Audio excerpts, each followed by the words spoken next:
Welcome all. Today we will be continuing our discussion on the essay What is Popular Culture by John Storey. And in the previous class what we have done is that we have analyzed or we tried to understand the first three definitions given to popular culture by John Storey. And after uploading this particular video, when you went through the video during the live classroom, some of you raised or put forth the doubts regarding one particular definition, and I think that there was some sort of lack of clarity in the same. So I would like to start the essay by this session by explaining that the same old concept which we already discussed in the previous class, and later on we will continue with the other three definitions to popular culture. So the first definition, that was a definition which you thought it was a little bit of clarification is needed, or a little bit of explanation is needed to understand this properly. So we will analyze it once more. The first definition, that popular culture is a culture which is well liked by many people. So what John Storey is saying in that particular essay, in his explanation to the same, he is saying that that particular definition lacks a certain clarity, because how will you analyze a particular cultural artifact or particular cultural form to be popular? And if you categorize the popular culture as the culture which is completely categorized on the basis of the popularity of the text, how will you analyze it? We will be able to analyze it through the you can examine the sales of the books or CDs, or the box office rating of a movie, or through the market research you will be able to identify whether a cultural artifact or a cultural form is popular or not.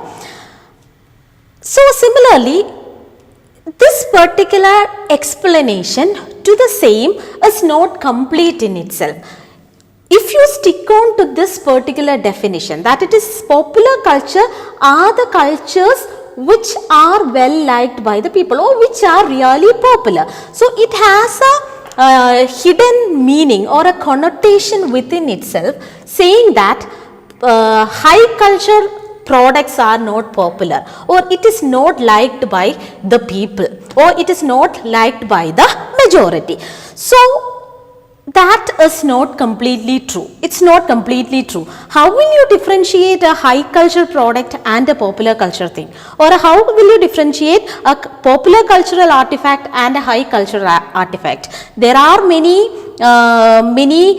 ways through which you will be able to differentiate it, and one criteria through which you can categorize a popular culture and high culture is that these high culture products are trans-historical. What do you mean by trans-historical? Because it is fixed for all time. But popular cultural products are, what you say, it is made for the contemporary period of time, wherein the creators of the product are not very much bothered about whether this will exist after 100 years. The immediate aim of the creators of the popular culture is the popularity, or getting popularity in the period of time when it is produced. There might be some popular cultural art forms, it will surpass the time, it becomes trans-historical, because Shakespeare and Dickens is very good, they are very good examples for the same. But when they produce that particular popular cultural product, they are only aiming at the audience at that period of time. They are not bothered about what people will think after 100 years or 400 years or 500 years. They are only concentrating on that particular period of time. So that is one way through which you can categorize a popular culture and a high culture. So if you stick on to this definition, saying that popular cultural art forms are, or popular culture is the culture which is well liked by many people, the connotation in that definition is that high culture is not liked by people. And that is not true. There can be many high cultural products which are equal equally popular like the popular culture as well. And for example, when you analyze books, or when you analyze a literary work or a work of fiction, when you categorize the writers as, or the contemporary writers as popular culture writers and the high culture writers or elite culture writing, the writers which we are familiar are, Rushdie is one example for this high culture writer. Then Arundhati Roy can also be considered as a high culture writer. Then Vikram Seth also, in a way, he can be considered as a high culture writer. Similarly, when you talk about the popular cultural writers, Chetan Bhagat is there, Darjoy Datta is there, Ravinder Singh is there. So, but if imagine Salman Rushdie publishing or releasing a particular book he is announcing the release of his book at some point of time, and there is no doubt that the subscribers for the same will be huge in number. Subscribers for the same huge in number, and the sales of the book will be highly successful as well. But you cannot say that Salman Rushdie belongs to this popular cultural category. So, this is one problem with this definition. Who decides who is really popular, or how can you say that, how can you simply say that a popular or a highly popular text which is successful or commercially successful or financially successful should be under popular culture, and all the other works will belong to the high culture. So, there is also another problem with that definition. The definition is that not all the popular cultural products needn't be successful commercially or needn't be appreciated by the majority in the society.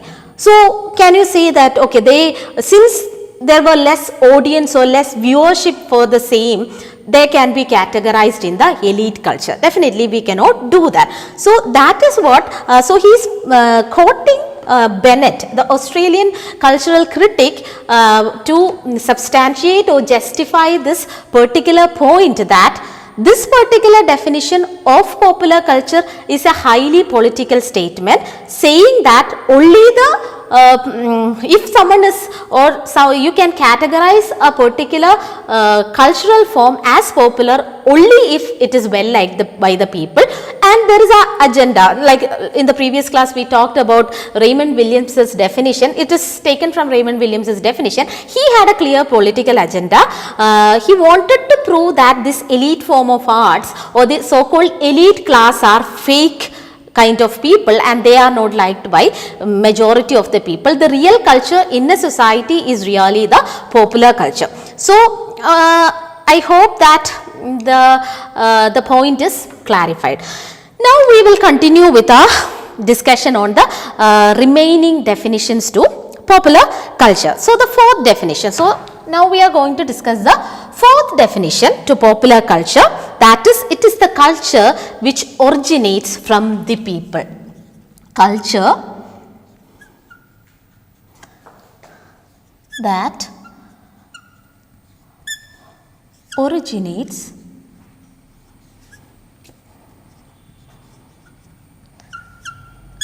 from the people.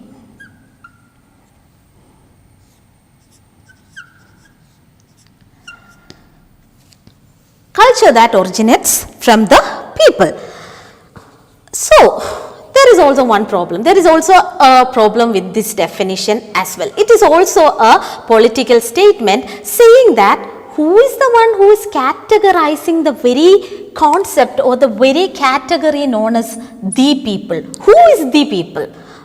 Who decides the people? So, definitely the producers of this definition had the common man as the category known as the people, and they, in the definition itself, the producer or the creator of the people who propagate this particular idea is saying that the people is the common man, they are the working class people, they are the folk culture, they are the folk culture.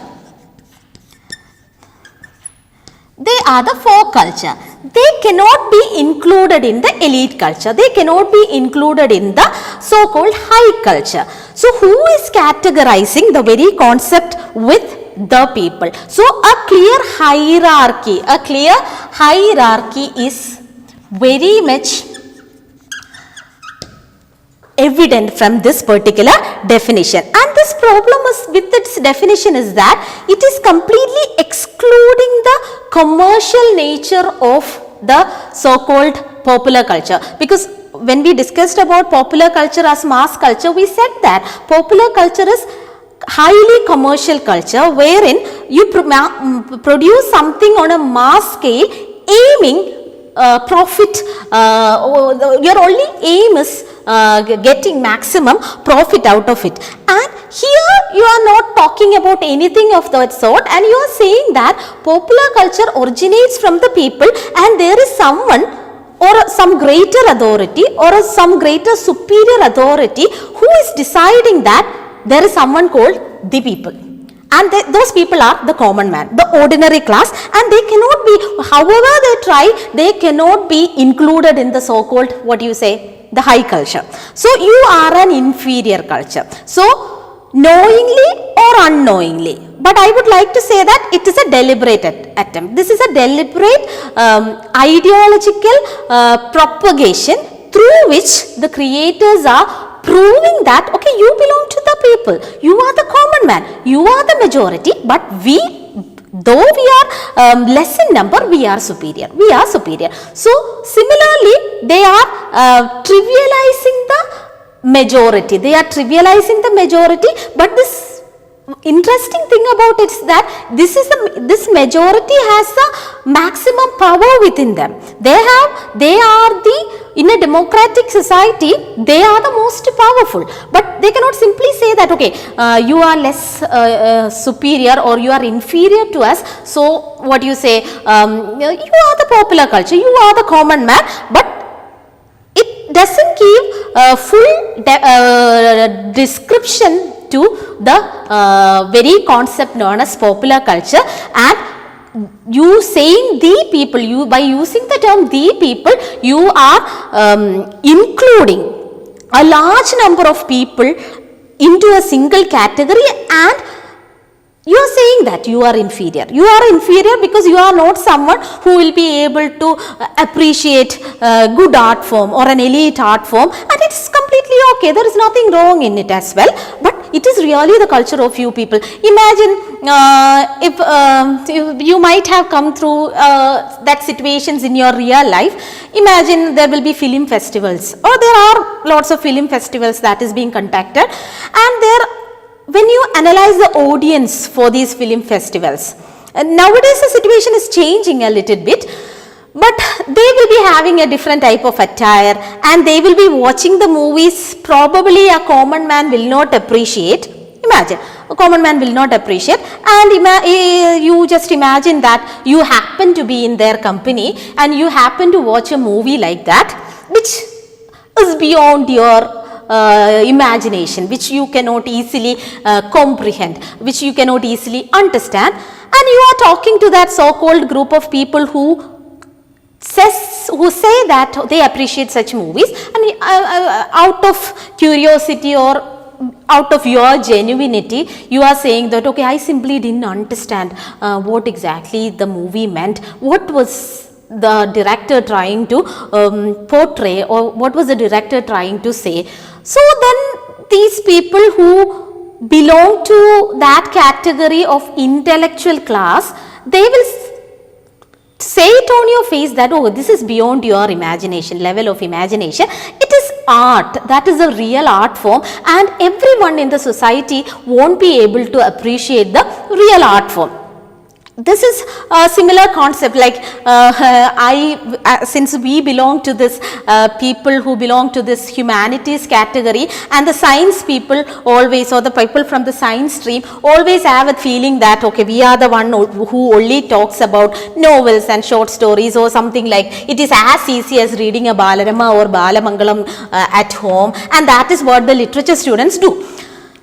So what we do is that, what is our defense strategy is that we are saying that we are not someone who simply talks about novels or short stories. We are analyzing these things, or we read a particular thing or a particular work of art from a very different perspective, which you might not be able to understand, because we know the theories or the intellectual theories which is associated with it, and we can do a different type of readings for a particular text, through which you will be able to understand many things, wherein we are claiming that, okay, we are the real people who can really appreciate a literary piece, but not the people from the science stream, because you do not have that aesthetic sense within you. So if I am saying that, I am making the people, so this particular statement is trying to propagate the idea that, okay, you science people, you can only think from an objective perspective, wherein you do not have that capability or intelligence to appreciate a literary piece, because it is a literature which teaches you many virtuous human qualities, and that is something which makes the world a better place to live. So we have our own justifications for appreciating our way of literature. So in that particular point of time, particular perspective, from that particular perspective, I assume the superior position, and I am categorizing the people who doesn't know the aesthetic value associated with it, who cannot appreciate it from the theoretical perspectives which was put forth by the great theoreticians for centuries, and I am placing myself in an elite position, and I am saying that they are the people. You can simply analyze things only on the basis of logic and reasons, but logic and reason will not work in every situations. But there the thing is that I am asserting my superiority there. So who decides the people, and who are you to decide that the folk culture or the common man is the popular culture? They cannot appreciate the real work of art. Who cannot appreciate the real work of art? So the authentic culture, who are you to talk about the authentic culture of the people? Who are you to talk about, who are you to categorize the people? Because superiority there, the definition itself is highly political, wherein the superior intellectual class is trying to convince the society or convince the people that you belong to the common man, you are the common man, and you have the power within you, and you have your own cultural artifacts, and that is the popular culture, the life of a common man. Cultural artifact means it can be anything in the society, anything that is happening in the society. So that is about the fourth definition to the term popular culture. That is, the popular culture is a culture that originates from the people. And the fifth definition to the popular culture is an extension to this fourth definition. It is all the more similar to this definition, but it is like an extension to this definition. And the fifth definition is that popular culture is a site of struggle between resistance of subordinate groups and the forces of incorporation operating in the interest of the dominant group. So it's more, it's similar to the fourth category, that is popular culture as a site of struggle,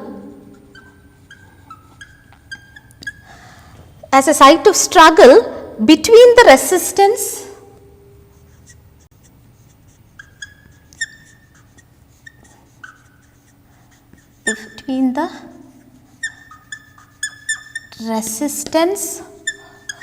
of subordinate groups. It's a longer definition. Subordinate groups and the forces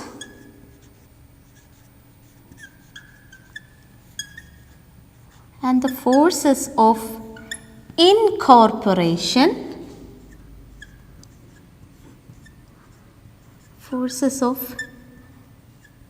incorporation, operating in the interests of the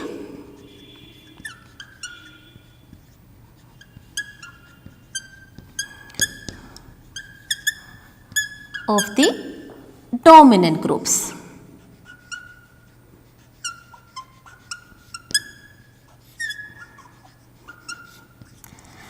Just read the definition. It is popular culture as a site or as a place of struggle between the resistance of subordinate groups and the forces of incorporation operating in the interest of the dominant group. So, this particular definition has a direct connection to Gramsci's concept of hegemony.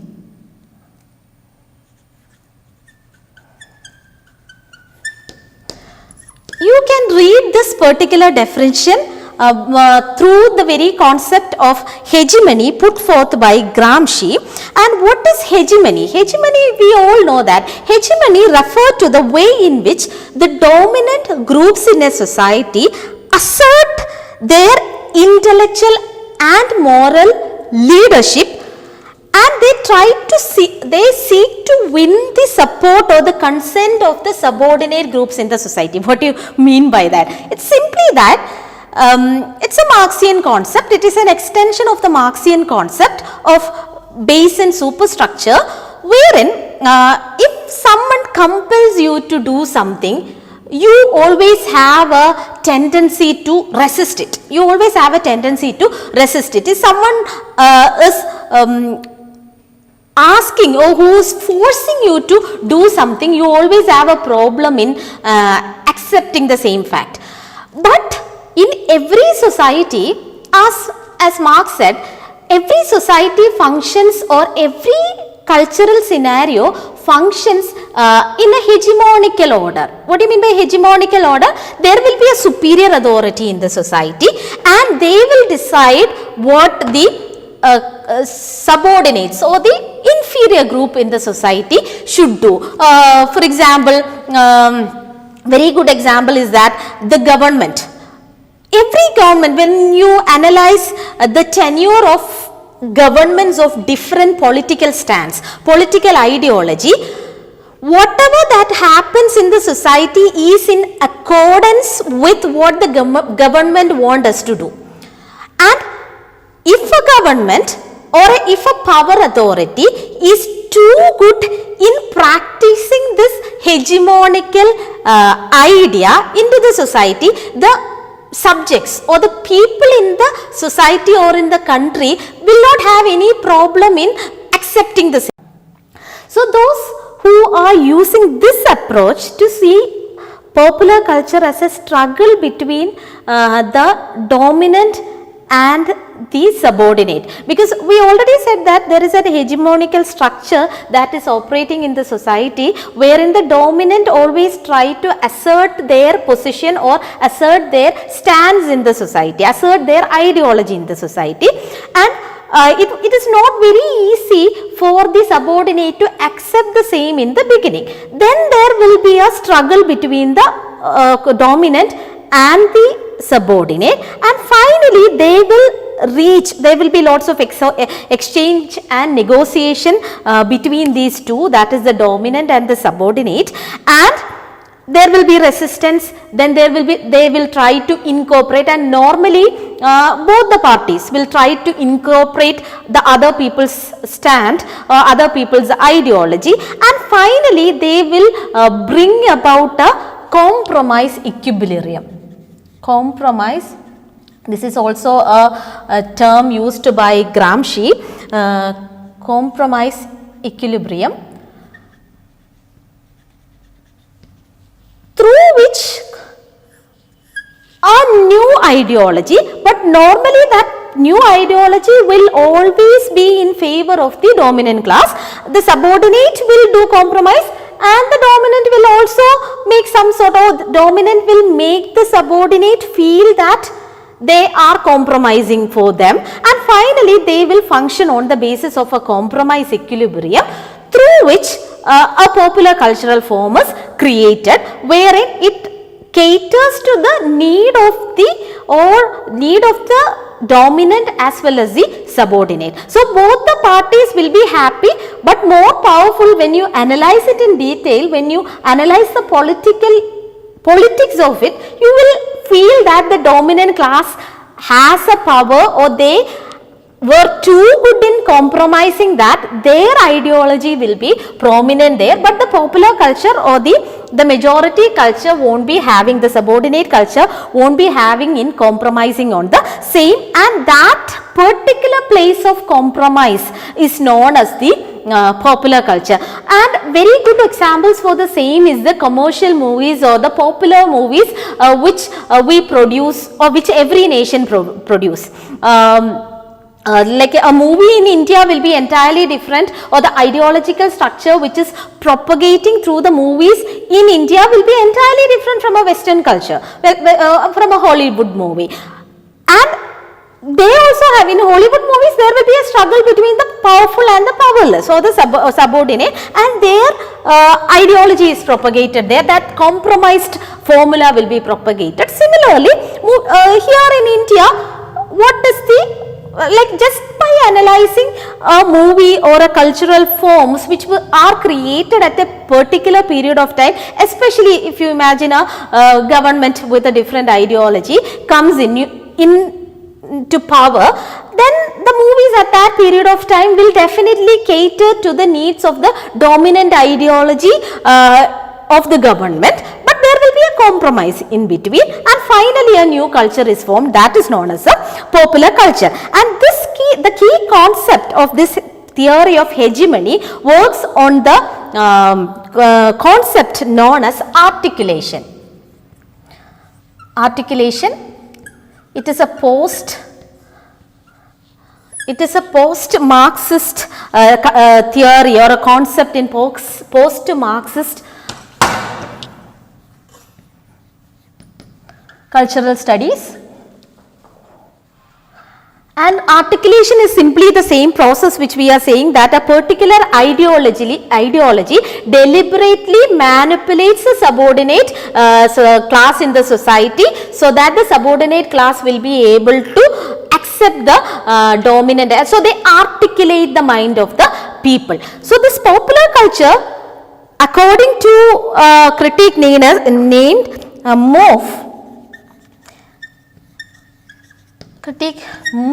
he is saying that this popular culture is a process of articulation and disarticulation, where the struggle of this articulation and disarticulation will be evident in this popular culture. In the popular culture, you can see the struggles of hegemony which is there in the society. It can be anything in the society. The dress style can be there, the food which you eat, everything. It can be any cultural form or a cultural artifact, but popular culture is the process of articulation and disarticulation of the dominant ideology. And Raymond Williams, in his very famous book Marxism and Literature,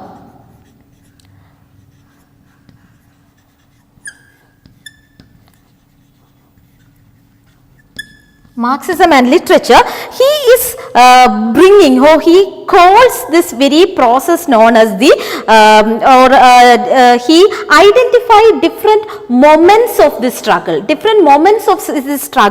within a popular text, and he uses 3 terms to explain this. They are the dominant, emergent, and the residual. Dominant, emergent, and the residual. So he is categorizing a culture into 3 different compartments. So in every culture, in any culture, there will be 3 classes of people. There will be a dominant class. Who is the dominant class? Who has the power within them, who will manipulate the society, who will decide what should happen in the society, that is the dominant class. So their ideology will be highlighted, or their view of life or their viewpoint will be highlighted, and there will be an emergent class who will be who will be having problems with the dominant ideology. So very good example of understanding the dominant and emergent class is like the relationship known as the parents and children. So in that particular relationship, parents are always the dominant class. They are always the dominant class, and they will try to assert their power on the children. So how do they assert their power? Because they have their financial control, they have the control over the life of their children. So in every way, these parents will be the dominant class. They will be the dominant class. And when you analyze any culture, these children or the next generation kids always have a problem with the parent culture. Not with all the ideas, but they have their own disagreements with the majority of the concepts of the dominant class. So what they do is that when this dominant class known as the parents, they retire. What they do is that this emergent class have their own subcultural ideas. They have their own subcultural ideas, because subcultural ideas simply means that these people belong to the dominant class itself, but they have their own identifying elements through which the subculture can be identified. So when you analyze the elder generation and the younger generation will differ from the the younger generation will differ from the elder generation in the way they dress, the food they eat, the friends they make, the subjects they study, their passion for life. So there will be many differences in opinion among them, and later on, maybe after 10 or 20 years, this emergent class become the dominant class, and then they will become the dominant class and their children will become the emergent class. And this residual category is the a group of people who were dominant before the so-called the dominant class. When you analyze the same relationship like the parent and children, this parent class is the powerful, they are the dominant class, and they had a parent class, right? They had a parent class, the so-called parents. These parents, they had a parent class and they were dominant at maybe 10 or 20 or 50 years back, and their children have changed the ideological structure and they became the dominant. Then their children are again the emergent class. So this residual category still exists in the society, but they do not have that much of importance in the society, but certain of their ideas are still being practiced. For example, a grandfather, a son, and the grandson. So this the grandfather's son will be different from the grandfather's ideology, and his son will be different from his father's ideology. But there will be certain elements of or certain ideological structures or certain ideas which the dominant class also try to incorporate with their life, which they think that there was nothing wrong with their parents' grandfathers' culture. So that is what you mean by this residual category. So according to this definition, what the definition says that every text is a contradictory mix of all these elements.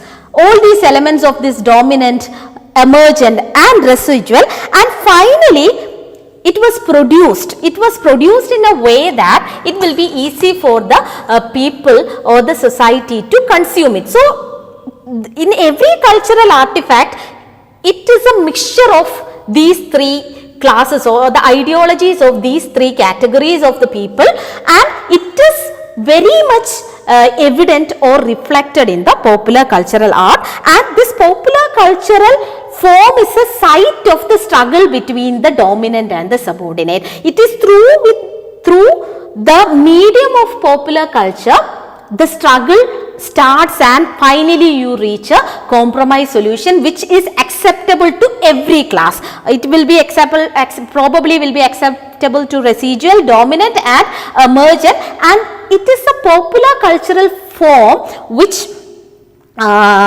shows or which articulates this struggle between the dominant, emergent and the residual. So that was all about the fifth definition to popular culture. And the sixth definition to popular culture, we took the sixth definition to popular culture from the postmodern ideology or the postmodern concept, from a postmodern concept or one of the tenets of the postmodern theory, wherein popular culture is seen as a postmodern culture. Popular culture as a postmodern culture.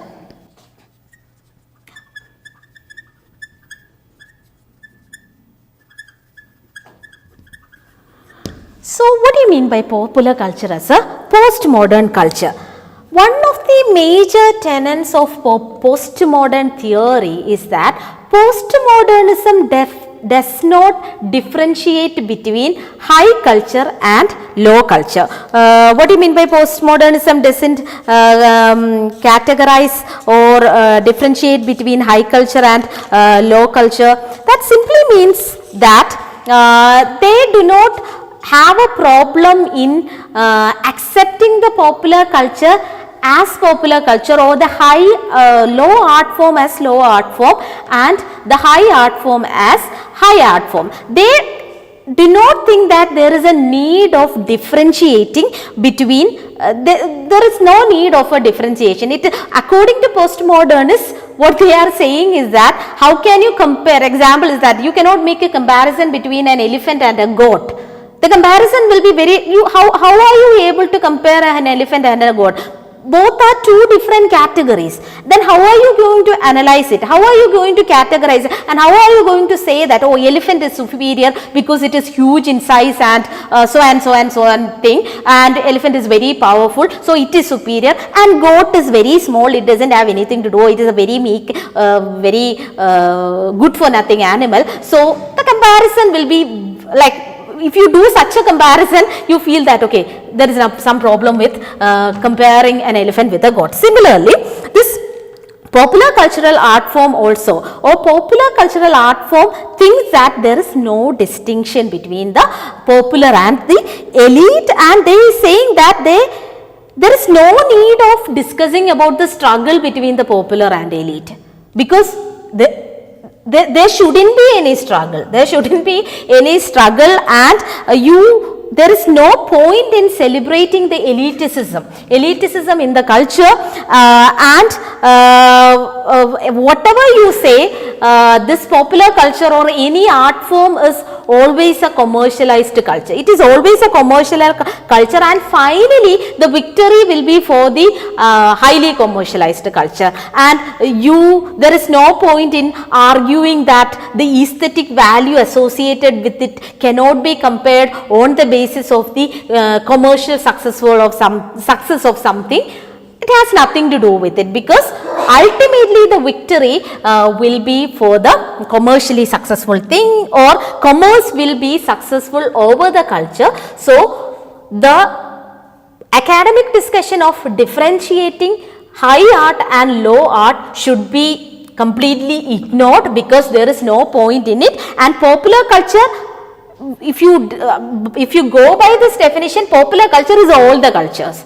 It includes elite as well as the so-called low cultures, and there is no point in having a differentiation. That is a very concept of postmodernism. So these are the 6 definitions attributed to the term popular culture by John Storey, and he is concluding this session or this particular introduction to cultural theory and popular culture. That is the name of the book, and we are discussing the introduction to that particular chapter, and he is saying that this popular culture, that the major reason or the very concept of the emergence of popular culture has a direct, or the academic deliberations on the concept of popular culture began as a result of urbanization and modernization, or industrialization and modernization, which reached Britain in the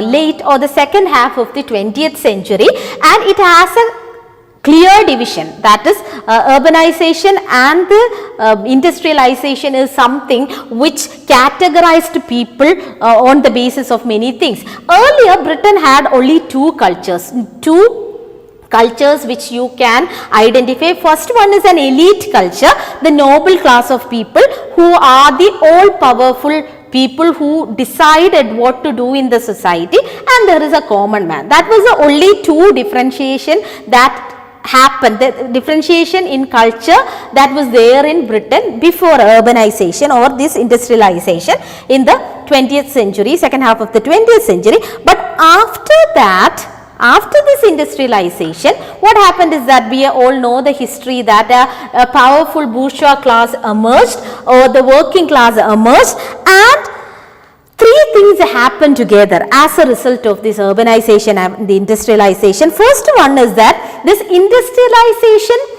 changed the relationship between the employer and the employees.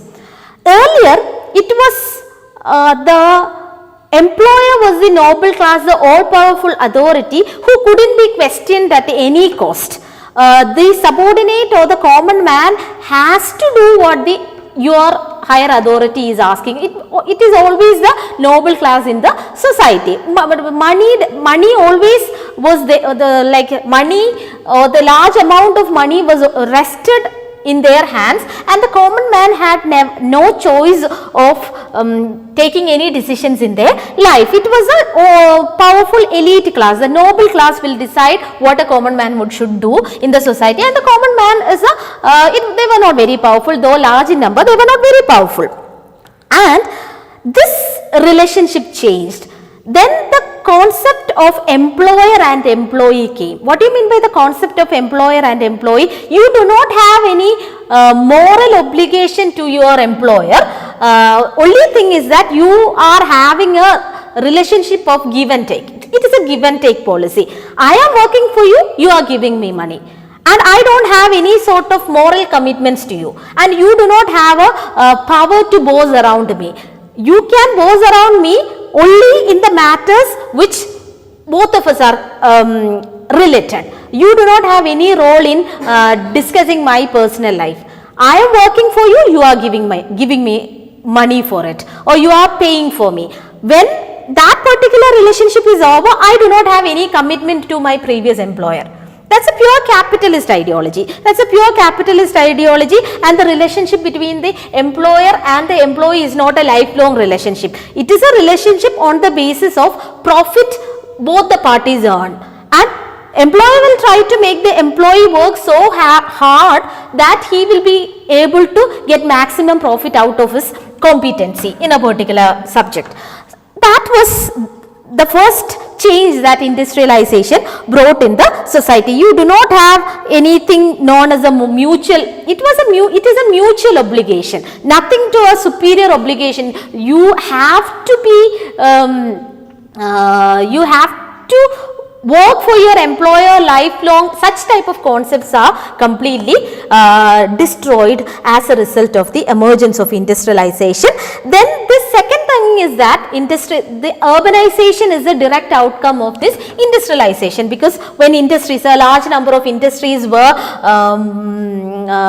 like developed or constructed in Britain, people started to move to the cities in search of work, because in industries there were a large opportunities to work, and as a result of that an urbanization process happened. Like that is how the urbanization happens in every country. Imagine the thick population that is there in Mumbai, because there were a large number of industrial or factories in which a common man could go and search a job for, and finally it becomes an urbanization or an urbanized nation, and people started to live in accordance with the separate classes of people in accordance to the work they are doing, because maybe people who are working in a factories, they will all stay together. And here in our present scenario, think about CMS college, and when you look around Annangunda, what you can see is that many of the retired teachers of CMS College lives around CMS College, because they are people who came from different parts of the state, and only because of their job they decided to settle down here, and there is a professors colony wherein in this Annangunnu part there are a large number of retired teachers.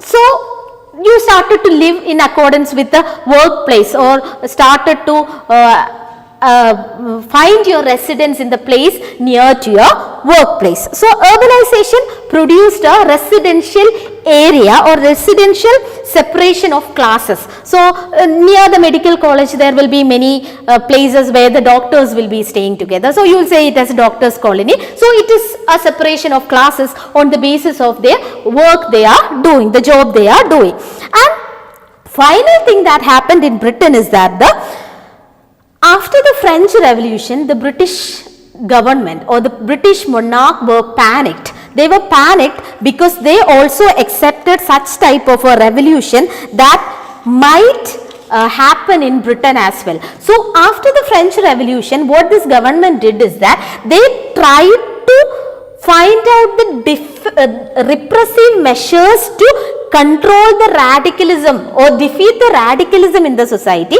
but they did it very carefully without the subordinate knowing that they are being controlled by the monarchs. Because after the French Revolution, all the monarchs in the Europe understood that okay, people will cry for democracy, they will completely reject monarchy. So the only thing the British monarchs had before them is to win the consent of the people. So what they did is that, when you are familiar with the British history, and you know that a large number of reform acts started to, or the governments started to pass a large number of reform acts, which started in 1832, and it took almost 100 years to complete the reform acts. They didn't pass all the reform acts together, because that was their intelligence. Because if all the problems of the people are solved at a single act,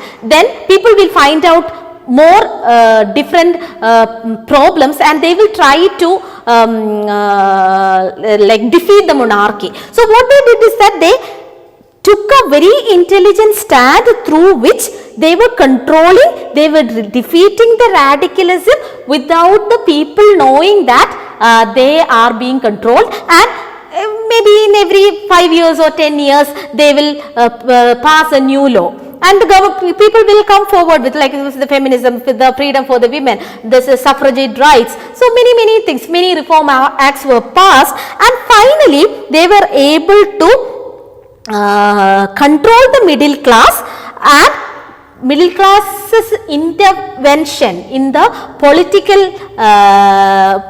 political stand of the government, and they were able to control the society, and the result was the production of a cultural space. They produced a cultural space for the generation of the popular culture. So through which the middle class or the common man will get a feeling that they are being acknowledged by the monarchy, the powerful, the dominant in the society, but at the same time they are being controlled by the dominant class in the society. So this is what John Storey is trying to introduce in this particular chapter on popular culture. And like I have already forwarded you the entire text, that is an introduction to cultural theory and popular culture by John Storey, and in each and every chapter he is discussing in detail all the definitions which we had discussed. So he is giving an elaborate discussion with real life experiences, real life incidents, through which the concept of popular culture and the cultural theory is explained. So this is all about the class or this particular paper, and what you have to do is that you have to read the text, then you have to go through the presentation and try to incorporate your own ideas to it, so that it will be easy for you to understand the essay. Thank you for listening to the video, and if you have any doubt, we will have a discussion in the live classroom in the coming day.